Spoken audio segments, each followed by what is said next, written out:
Tout Bishvat. On avait déjà fait un cours sur Tout Bishvat. Je vous invite à l'écouter sur Kol Torah ou sur Espace Torah, où on avait parlé des trois dimensions de l'homme, les racines, le tronc et les trois F, fruits, fleurs, feuilles. C'est un cours en soi très, très intéressant à partir des Mefarshim. Ce qui est intéressant, c'est les Mefarshim, bien entendu, où on expliquait les trois dimensions dans l'homme. Mais aujourd'hui, je voudrais aborder ce sujet à partir d'un autre aspect, de notre Chazal, où l'homme est comparé tout le temps à un arbre, tout Bishvat étant le Rosh Chodesh, le Rosh Hashanah, la nouvelle année pour les arbres, et on dit que Adam Etz Hasadeh, l'homme est un arbre des champs. Et on voit dans la Gemara, dans toutes les Gemarot, dans les Chazal, que l'homme est comparé à l'arbre, et l'arbre, pour être arbre, a besoin de 4 éléments fondamentaux. J'en ai trouvé que 4 dans le chasse, il y en a peut-être d'autres, mais 4 qu'on va aujourd'hui essayer d'analyser. Premièrement, un arbre, pour être un arbre, ça veut dire de façon tout à fait précise qu'on ne fait la bénédiction sur de Boré Peria Etz, qui a créé le fruit de l'arbre, que si l'arbre est un arbre. Par exemple, sur les bananes, on ne fait pas Boré Peria Etz, on fait Boré Peria Adama. Sur les fraises, on ne fait pas Boré Peria Etz, on fait Boré Peria Adama, etc., etc. C'est-à-dire qu'il y a certains fruits où on ne fait pas la bénédiction Boré Peria Etz. Et la Gemara dit pourquoi? Parce qu'elle dit qu'il faut que le tronc reste après le fait qu'il ait donné des fruits.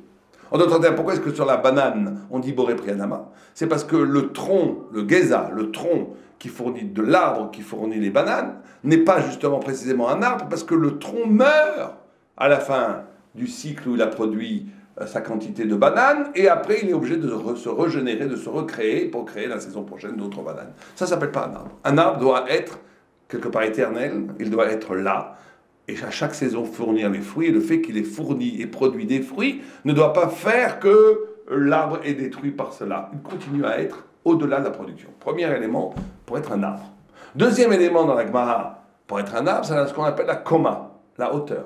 Un arbre n'est un arbre s'il est très haut. Il y a des tout petits arbustes, s'ils sont très très très petits, on ne fait pas Boré Peria Etz non plus, même s'ils ne sont pas détruits. Le fait qu'un arbre soit grand lui donne la qualité d'être appelé arbre. Ça s'appelle koma. Bon, on va voir pourquoi. Quel rapport? Troisième élément très important, c'est qu'un arbre, pour être arbre, il donne du tsel, il doit donner de l'ombre.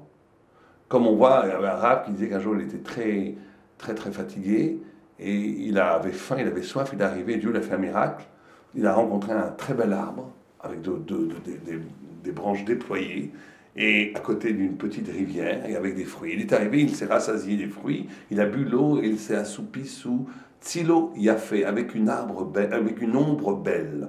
La notion de l'ombre belle, l'arbre doit être capable de projeter sur terre une ombre qui est belle. La notion de beauté et d'ombre. Bon. Quatrième notion pour avoir l'arbre, c'est qu'un arbre, pour être un arbre, doit être capable d'être mavrir. C'est quoi mavrir? Ça, d'après la halakha, c'est très très spécifique, d'ailleurs même pour la botanique.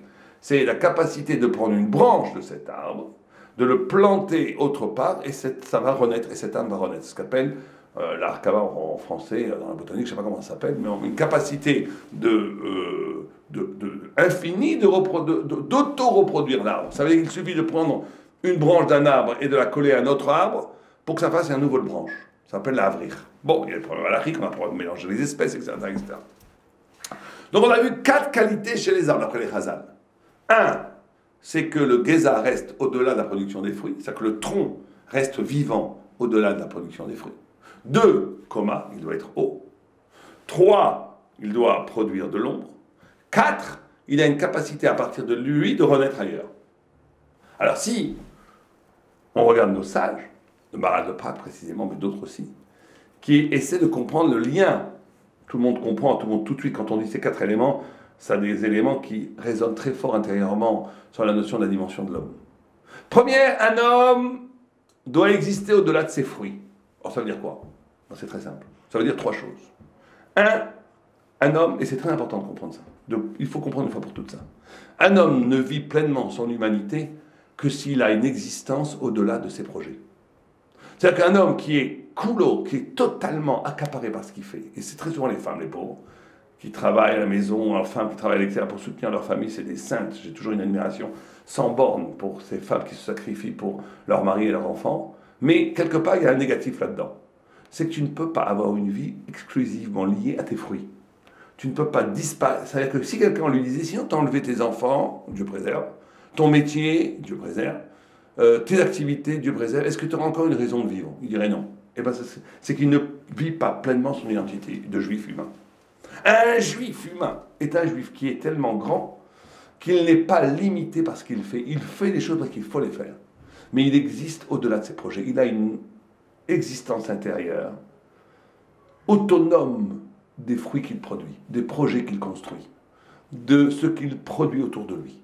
S'il est limité à la fonction, même spirituelle, je parle, c'est que même à Rosh Yeshiva, si on lui disait, si on t'enlevait ta Yeshiva, est-ce que tu aurais une raison de vivre? Il dirait non, et ben ça serait un Rosh Yeshiva qui ne serait pas un très bon Rosh Yeshiva. Un Rosh Yeshiva qui est très bon, il pourrait dire, mais moi, bien entendu, j'ai mes choses à faire dans la vie. Je fais ça parce que c'est une fonction, mais ça ne veut pas dire que je ne suis pas limité à ma fonction. J'ai autre chose. Un homme doit être plus grand que ses projets. Un homme doit rester après que ses projets s'effondrent.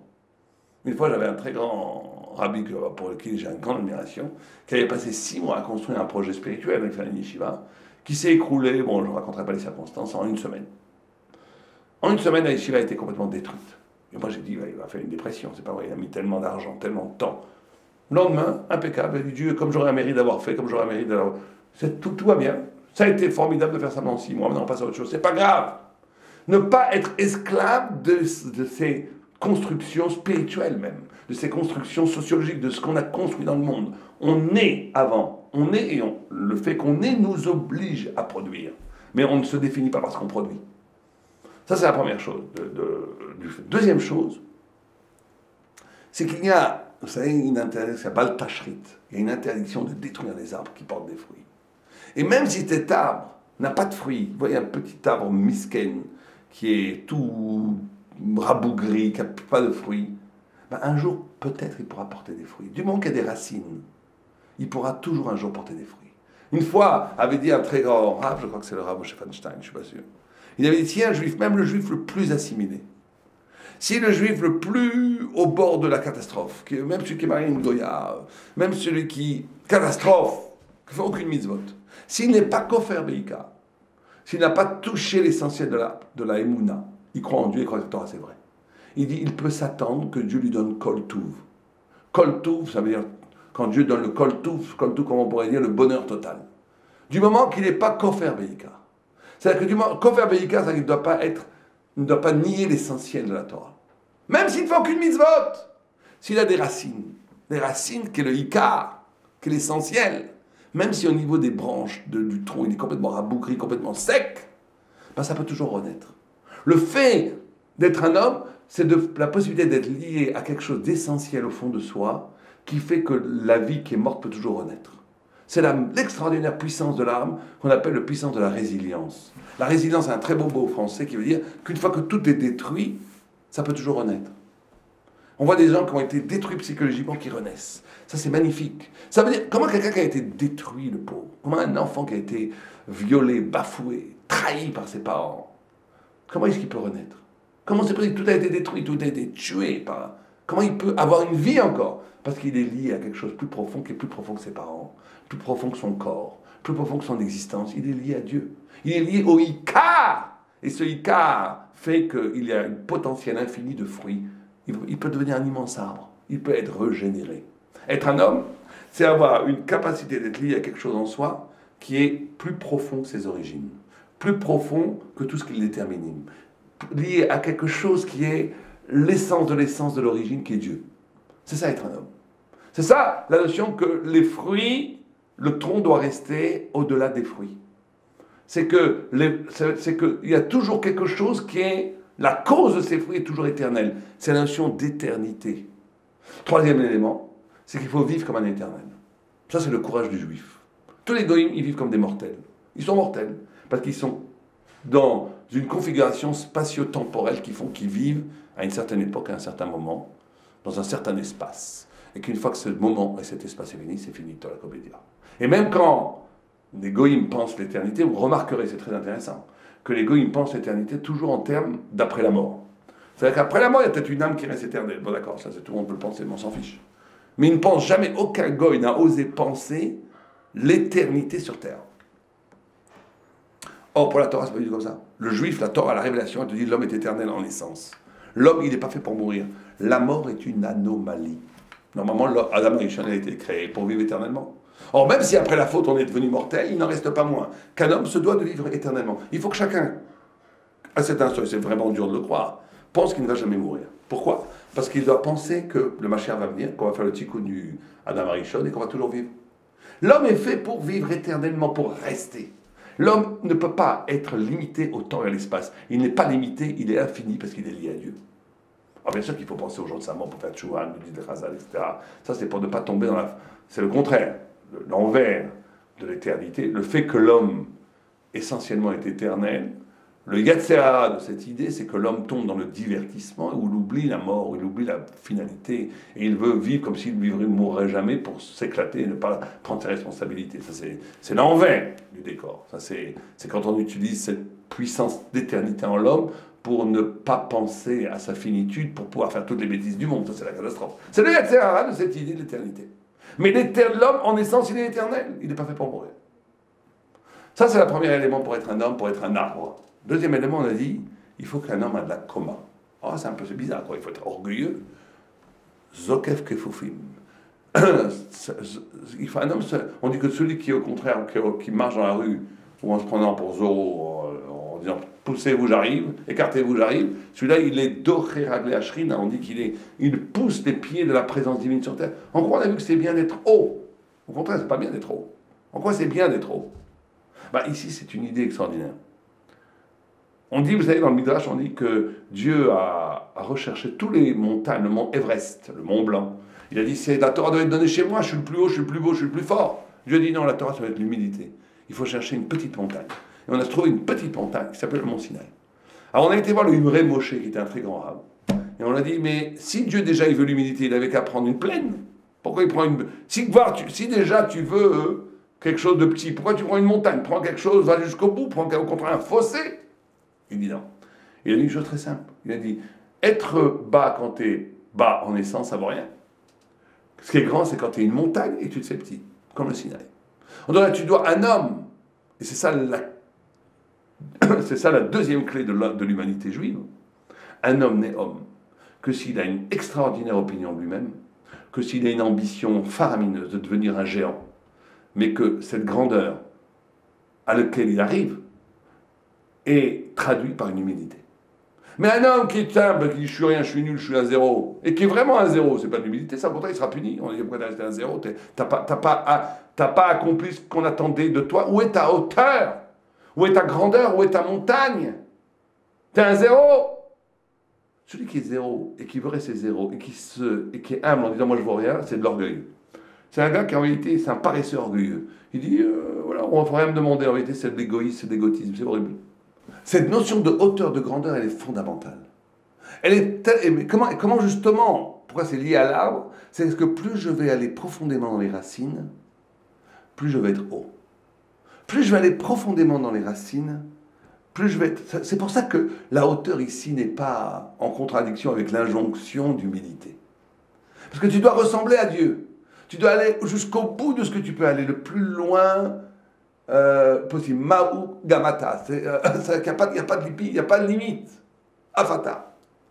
Il n'y a pas de limite. Mais cette non-limite, elle se traduit en humilité parce que, en vérité, plus tu vas aller, tu vas grandir proportionnellement à combien tu es profond dans les racines.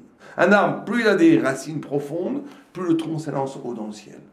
Plus ses racines aura des pâquerettes, plus l'arbre va s'écrouler s'il monte un peu.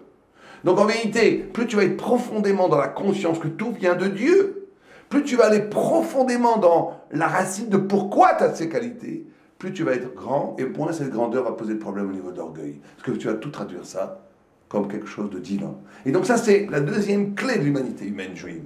L'humanité humaine juive, être un juif humain juif, Adam, être ça des juifs, c'est ne pas avoir peur de la grandeur, au contraire, comprendre qu'on est condamné à la grandeur, mais qu'on doit être capable, et c'est ça le dernier niveau de spiritualité, de traduire toutes nos grandeurs en humilité.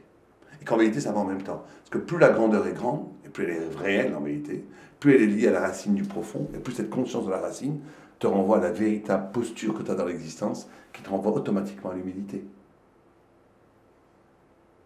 Troisième point. Un arbre, pour être un arbre, doit donner de l'ombre. Alors ça, c'est très simple, l'idée est simple.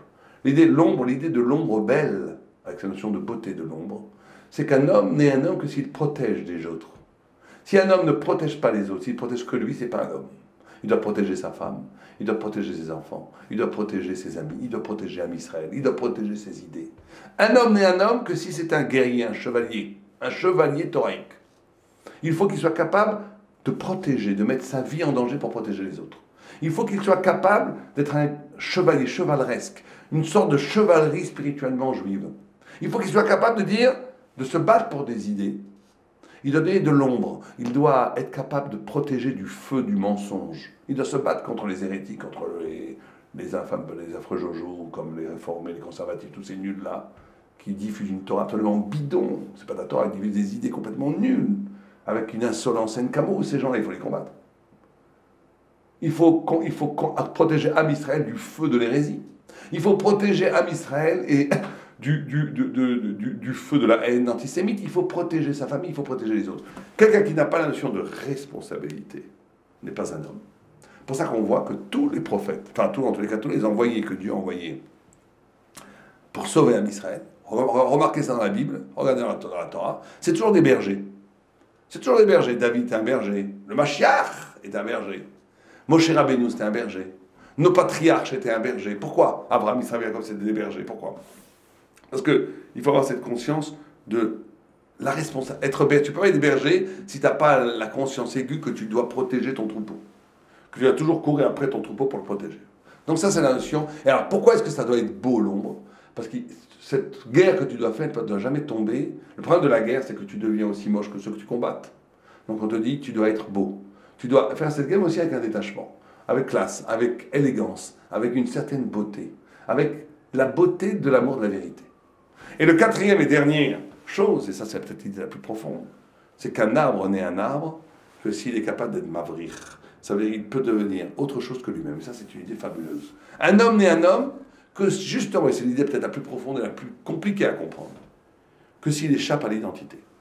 Jusqu'à maintenant, on a toujours dit, il faut deviens toi-même. Vous savez que sur le temple de Delphes, 6 siècles avant l'ère vulgaire, on écrit les sages grecs, connais-toi toi-même, qui est peut-être le concept, le socle le plus fondamental de toute la culture occidentale. Connais-toi toi-même.